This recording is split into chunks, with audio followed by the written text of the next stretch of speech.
Chers amis internautes, bonjour. Les secrétaires généraux des centrales et confédérations syndicales, à savoir la CGTB, la CSTB, la CSA Bénin, la COSI Bénin, l'UNSTB, la CSUB, la CPIB, la CSPIB et le gouvernement se sont retrouvés à nouveau hier, lundi 5 février 2018, pour poursuivre les négociations autour des revendications des partenaires sociaux. Au terme des discussions qui marquent la fin de la première session ordinaire de la Commission nationale permanente de concertation et de négociation collective gouvernement central syndical au titre de l'année 2018, le relevé de conclusion a été signé par les responsables des confédérations syndicales, rapporte Matin Libre. Cependant, les regards seront plus que jamais tournés vers le palais de la République ce mardi 6 février 2018 où le chef de l'État se verra dans l'obligation de désamorcer la crise sociale. Ce qui amène le Canard à titrer ce matin en manchette « Rencontre chef de l'État partenaires sociaux, le dégel, c'est aujourd'hui ou jamais ». Le matinal dans une pensée positive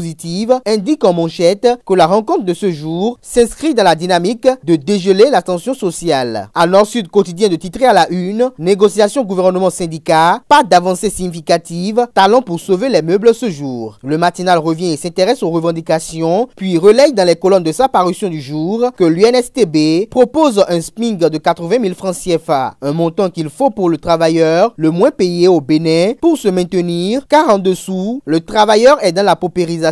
et ne pourrait s'attendre à une meilleure productivité de sa part, argumente le secrétaire général de l'Union nationale des syndicats des travailleurs du Bénin, UNSTB, Emmanuel Zounon. Des négociations gouvernement-syndicat, informons-nous de la substance de la sortie médiatique effectuée hier par le FSP. Le Front pour le sursaut patriotique était une fois encore devant la presse nationale et internationale hier lundi 5 février 2018. À en croire les colonnes de Matin Libre, les sujets abordés par les membres de ce regroupement politique au cours d'un point de presse tenu au champ d'oiseaux de Cotonou sont entre autres l'indemnisation des propriétaires terriens de Glodjigbe, le procès de Laurent Métoyon, le scandale du salaire des ministres et des membres de leur cabinet et les violations des décisions et tentatives de déstabilisation de la Cour constitutionnelle. Le porte-parole du Front, Jean Kokouzounon, dans sa déclaration, a abordé d'autres sujets non moins importants, notamment la violation de la Constitution par le chef de l'État en l'occurrence, la non-exécution des décisions rétablissant la validité de la LEPI jusqu'en 2021, la non-désignation des membres du COS LEPI, la non-désignation du remplaçant du conseiller Simplice Dato, la détention de Laurent Métoyon, qu'il qualifie d'arbitraire et dont le procès n'est qu'une mascarade honteuse et infamante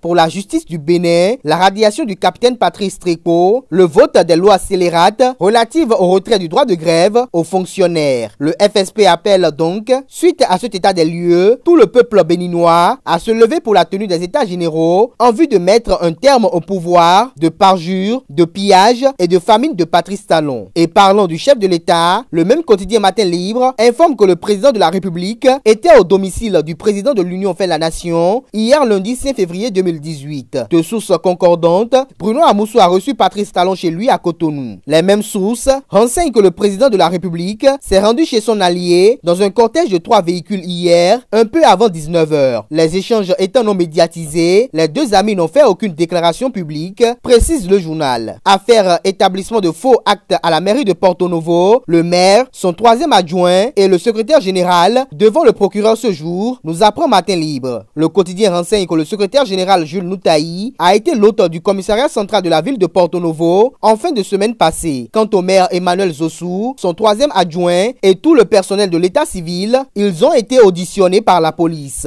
En effet, tout serait parti de l'établissement d'un faux acte de naissance en provenance du 3e arrondissement de la ville de Porto Novo et signé du secrétaire général de la mairie, Jules Noutaï. À en croire une source policière, le bénéficiaire de l'acte aurait été rattrapé dans sa tricherie par les éléments de la police en service à l'immigration lors de leur sollicitation pour l'établissement d'un passeport. Occasion pour le Béninois libéré de comparer la gestion des municipalités au Bénin, puis d'en déduire que Porto Novo est la commune de tous les problèmes. Et toujours dans le même registre de malgouvernance et de fraude, pour avoir fait perdre plus de 114 milliards de francs CFA, le directeur général de la CA, le DGCA a sauté des cadres en sursis, titre Nord-Sud quotidien à la une. Fraternité explique que la caisse autonome d'amortissement est victime d'une maldonne, en ce sens que le dossier du Bénin dans le cadre d'un financement à hauteur de plusieurs milliards de francs CFA a été rejeté par la Banque islamique de développement. Même le limogeage du directeur général de la CA et certains de ses collaborateurs n'arrivent jusqu'à jusqu'ici pas à calmer les nerfs des irréductibles défenseurs de la bonne gouvernance. Fraternité se réjouit fort heureusement, loin de ce ciel assombri par la culture de pratiques hétérodoxes qui font souvent perdre des milliards de financement, au Bénin, Zulkifil Salami est décidé à mettre tout en œuvre pour corriger le tir et permettre au Bénin non seulement de bénéficier du financement en cause, mais aussi et surtout de rétablir l'honneur de ses dirigeants. Au sujet de cette annulation de prêt de la BID, First Info y relève une incompétence notoire